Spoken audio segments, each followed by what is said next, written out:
vérité. La deuxième vérité, c'est la vérité concernant bien aimé le royaume de Dieu et son fonctionnement. Alléluia, c'est très important. Amen. La troisième vérité, bien aimé, c'est la vérité concernant tes origines. Donc tu sors. Parce qu'il dit c'est la vérité que tu connais qui va t'affranchir. Hey. Alléluia. Maintenant je dis la quatrième vérité, bien aimé, c'est la vérité concernant les principes spirituels. Parce que bien aimé, il y a un monde spirituel qui existe. Et il y a son fonctionnement, son mode de fonctionnement. Alléluia. Tu dois connaître la vérité concernant, bien aimé, le monde spirituel. Alléluia. C'est vrai que ton royaume fait partie du monde spirituel, mais dans le monde spirituel aussi, il y a un royaume qu'on appelle le royaume des ténèbres. Alléluia. Hello. Amen. Tu me suis, non? Allons-y. Amen. Il y a la vérité, bien aimé, concernant bien Dieu, Jésus-Christ, c'est le Saint-Esprit dont on est en train de vous parler. Amen. Et maintenant, il y a la vérité concernant la croix de Jésus. Alléluia, et de ses œuvres. Amen. Alléluia. Et il y a la vérité concernant toi-même, toi-même, ta personne. Le but pour lequel tu es né, pourquoi est-ce que Dieu t'a créé? Je ne sais pas si vous comprenez un peu. Alléluia. Bien aimé, il y a plusieurs vérités, bien aimé, dont tu dois entrer en possession. Alléluia. Afin d'acquérir ta délivrance totale. Bien aimé, la liste n'est pas exhaustive. Je me suis arrêté parce que si je vais pas citer la liste, on ne va pas finir. Alléluia. Parce que bien aimé, pour que ta délivrance commence, alléluia, il y a des vérités que tu dois connaître. Amen. Amen. Il y a des personnes bien aimées qui sont dans l'église de Dieu. Alléluia. Depuis qu'ils sont dans l'église de Dieu, frère, je veux dire que financièrement, bien aimé, ils n'évoluent pas. Tu vas voir qu'il y a un esprit de pauvreté qui les suit. Bien aimé, vous savez pourquoi?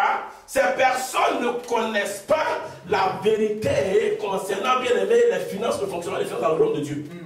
Alléluia. C'est très important, frère. Il dit, dis à ton voisin ce que tu connais. La vérité que tu connais. C'est elle qui t'affranchira. Dis c'est Jésus qui a dit. C'est Jésus qui a dit. Dis c'est Jésus qui a dit.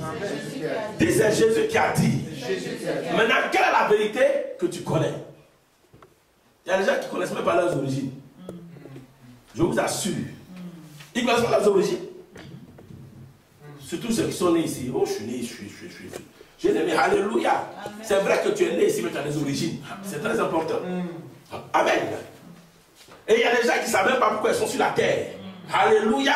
Si tu ne sais pas pourquoi tu es sur la terre, bien aimé, il y a une délivrance que tu n'obtiendras pas. Parce que le diable va te faire croire certaines choses. Je ne sais pas si tu comprends un peu. Amen. Alléluia.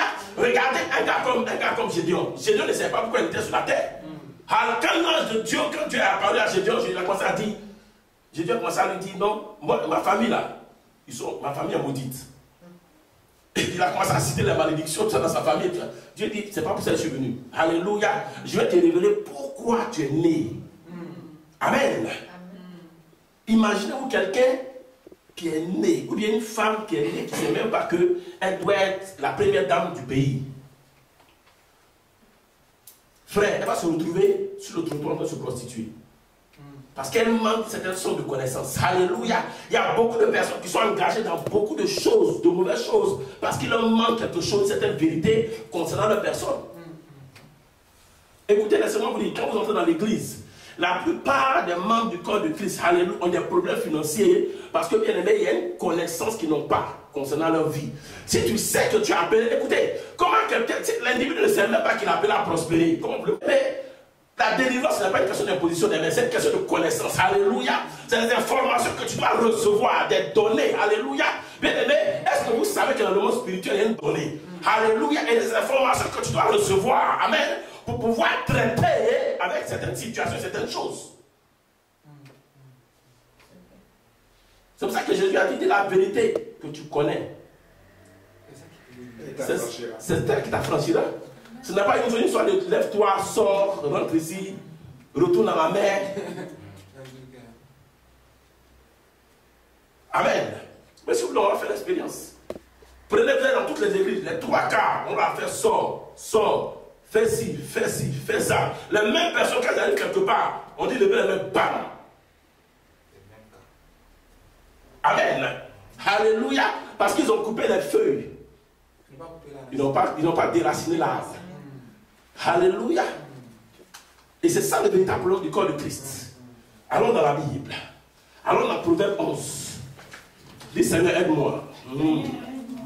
Dis Seigneur, aide-moi. Dis Seigneur, aide-moi. Seigneur, aide-moi.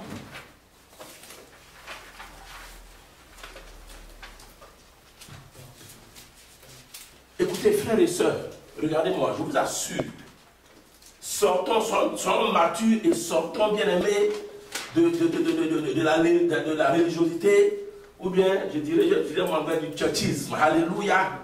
We should stop playing church. Alléluia. On doit cesser de jouer, laisse-toi aller à l'église les dimanches, sortir. Alléluia. Et puis on n'a pas de résultat, frère. Amen. Alléluia. Si tu cherches la vérité va te trouver, tu trouveras la vérité, frère. Parce qu'il y a beaucoup de problèmes dont les enfants de Dieu sont en train de souffrir. C'est une question de manque de connaissance. Alléluia. Concernant certaines choses que j'ai citées, frère. Amen. Mais la vraie délivrance vient de la connaissance.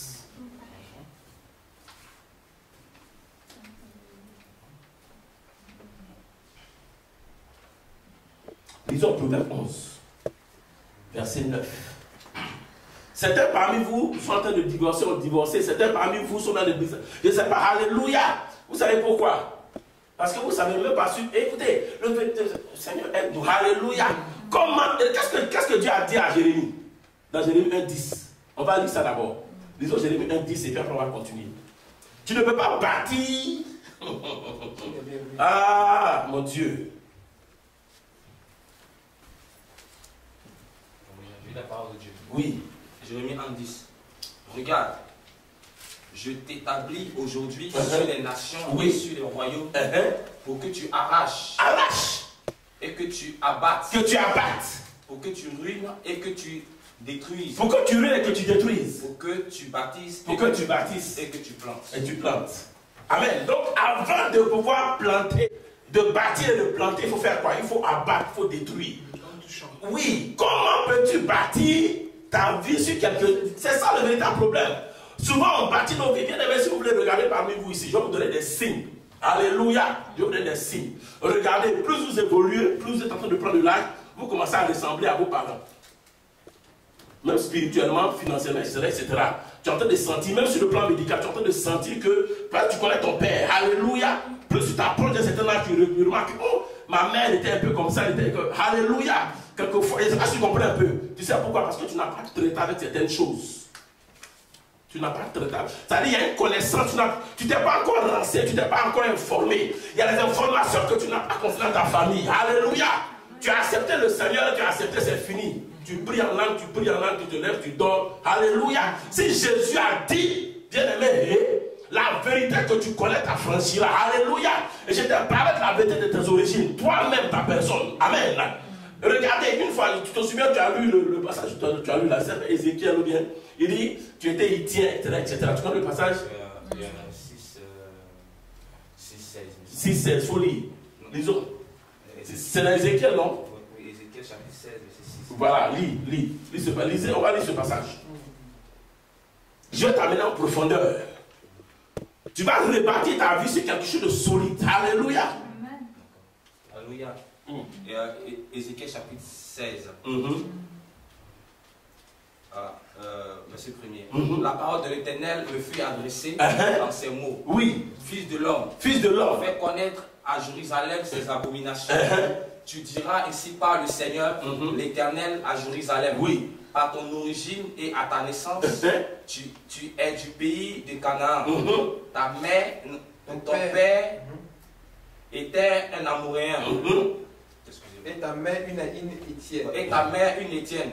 À ta naissance, au jour où tu naquis, ton nombril n'a pas été coupé.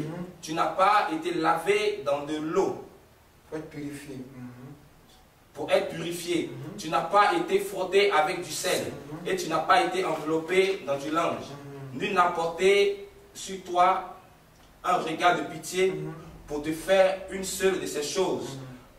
Par compassion pour toi, mais tu as été jeté dans les champs le jour de ta naissance, parce qu'on avait horreur de toi.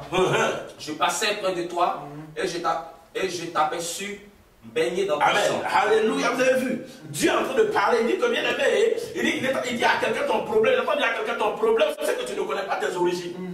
Il y a une vérité concernant tes origines que tu ne connais pas. Tu ne sais pas pourquoi l'argent ne reste pas dans ta main. Tu ne sais pas pourquoi un homme ou une femme ne peut pas te proposer un mariage. Tu ne sais pas pourquoi depuis que tu es dans cette nation, c'est-à-dire qu'il y en a qui sont venus après toi, ils ont eu des papiers même sur français. Toi, tu n'es pas français. Alléluia. Tu ne sais pas pourquoi. Et ça, c'est le véritable problème. Allez, ce n'est pas une question de oui, viens, on va te oui. Bien aimé. Oui, les enfants de Dieu souffrent. Amen. Alléluia, c'est vrai. Amen. Il y a un problème de manque de connaissance. Amen. Et comme je l'ai dit, toi-même, l'individu est là. C'est-à-dire la personne est née de nouveau depuis peut-être 10 ans. Mais la personne ne sait même pas, ne connaît même pas le plan de Dieu pour sa vie. Parce que c'est des choses qui peuvent te permettre de réagir. Alléluia. Dieu ne t'a pas choisi pour te choisir. Il dit, avant la fondation de la terre, je te connaissais. Alléluia. Je t'avais établi. Je t'avais consacré, équipé pour quelque chose. Ma soeur, mon frère, tu n'es pas ici. Alléluia. Tu n'es pas sous l'autorité de ma voix pour rien. Alléluia. Tu n'es pas né de nouveau pour rien. Alléluia. Dieu a un plan parfait pour toi. Dieu te connaissait, il t'a choisi, il t'a mis à part. Alléluia. Il y a quelque chose de concernant que tu ne connais pas. C'est pour ça que tu n'arrives pas à percer. Amen. Amen. Alléluia. Amen. C'est pour ça qu'à chaque fois que Dieu appelle quelqu'un, il lui révèle ce pourquoi il l'a appelé. Oui. Alléluia. C'est très important parce que c'est important. Ça te sert de point de repère. Oui. Bon, je dois être milliardaire. Mais je ne suis pas. Donc il y a des choses que je dois faire. Il y a des recherches que je dois faire. Parce que je sais que je dois être milliardaire. Mais si tu ne sais pas, tu es dans l'église, tout le monde, vous allez les dimanches, vous revenez les dimanches. Vous allez au veillé, vous revenez au veillé. Tu tombes, tu te relèves. Dis à ton voisin que le Seigneur t'aide. Le Seigneur t'aide. Dis à ton voisin que le Seigneur t'aide. Le Seigneur t'aide. Dis, cette année-là, c'est ton année de délivrance. C'est ton année de délivrance. Écoute, laisse-moi te dire quelque chose. Appelle ta maman, appelle ton oncle en Afrique où tu es. Demande-lui comment je suis venu au monde. Demande-lui comment notre famille a été fondée. Comment le village a été bâti. C'est important, frère. Alléluia. Je vais te donner une information. Tu viens d'une famille royale ainsi. Ton problème, alors là, c'est grave. Non, pas c'est grave. Dieu est tout puissant. Alléluia. Regardez bien, mais je vais vous donner une information. Parce que moi, j'ai descendu d'une famille royale. Alléluia. Et Dieu m'a fait la révélation. Écoutez-moi très bien. Amen. Amen. Toute famille royale dans le monde entier. Alléluia. Même quand vous prenez la famille royale d'Angleterre, avant d'être intronisé, bien aimé, il y a une cérémonie qu'on fait. Parce que, bien aimé, quand on parle de trône, là, le trône, vous savez ce que le trône? Le trône, c'est des anges. Hein? Amen. Le trône, là, c'est des anges qui affernissent le pouvoir de celui qu'on intronise. C'est pour ça que Dieu permet que, bien aimé, on consacre l'individu. Quand on te consacre, ce que les anges qu'on appelle trône, là, viennent t'assister. Un jour, on va parler des anges ici. Alléluia. Donc, eux, là-bas, je vais laisser ça. C'est bon, ça marche? Amen. Alléluia. C'est moi qui ai fermé. Amen. Ça doit s'ouvrir. Donc, je ne sais pas si vous comprenez un peu. Amen. Donc, chaque trône dépend d'une certaine entité spirituelle. Et maintenant, dans chaque famille royale, que ce soit en Europe, que ce soit... Ça veut dire qu'un individu, un sujet ne doit pas dépasser le roi. Alléluia. Donc, si tu dépends d'une famille royale, je vais te montrer tes difficultés. Il y a un pacte qui a été signé, tu dois être plus grand que le roi. Tant que le pacte n'a pas été brisé, quelles que soient tes prières, tes jeûnes, tu ne seras pas plus grand que le roi. Donc, si tu sors d'une famille royale, commence à prier. Commence à détruire ce pacte. Si tu parles chez toi, même au village, détruis le pacte. Je ne sais pas si tu comprends. Tu vas voir, tu vas commencer à percer. Surtout chez les Akans. Ils aiment faire de royauté. Alléluia. Non, la royauté biblique, ça vient de Dieu. Mais alléluia. Mais bien aimé, il y a un côté satanique et démoniaque. Bien aimé, qui empêche. Écoutez, laissez-moi vous dire quelque chose.